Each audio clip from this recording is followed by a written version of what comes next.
हरिद्वार नगर निगम में प्रशासक काल के दौरान खरीदी गई लगभग 35 करोड़ की जमीन को लेकर विवाद गहरा गया है।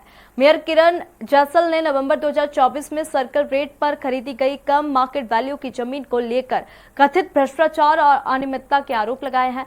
उन्होंने इस मामले की जांच के लिए शासन को पत्र लिखा है और पार्षदों की एक समिति बनाकर जांच कराने की बात कही है। वहीं नगर आयुक्त IAS वरुण चौधरी ने इन आरोपी को बेबुनियाद बताते हुए कहा कि जमीन की खरीदी सभी मानकों का पालन कर प्रशासक की अनुमति से की गई थी। उन्होंने ये भी कहा है कि उनकी छवि खराब करने के लिए सोशल मीडिया पर भ्रामक जानकारी फैलाई जा रही है।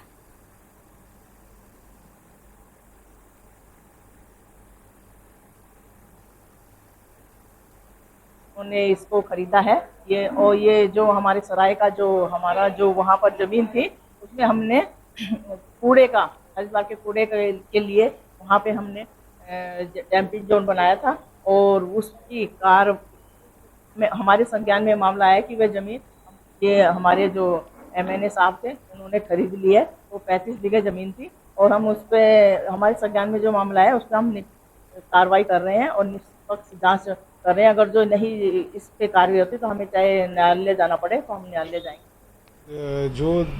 जिस टाइम पे ये प्रकरण हुआ है उस टाइम पे बोर्ड जो है वो इलेक्टेड बोर्ड जो है वो एक्टिव नहीं था, पर बोर्ड की सारी पावर्स प्रशासक महोदय दैट इज DM महोदय जो हैं वो एक्सरसाइज कर रहे थे। जिस तरह की बात इस न्यूज़ रिपोर्ट में करी जा रही है कि जो कंसर्न्ड अथॉरिटीज़ हैं उनसे पूछे बिना या किसी फैक्ट को छुपा के कार्य किया गया है, तो ये पूरी तरह गलत है। जो कंसर्न्ड अथॉरिटीज़ है उनसे पूरी तरह से विधिवत हमने अपनी रिपोर्ट पे अप्रूवल लेने के बाद ही इसमें हमने आगे कार्रवाई करी।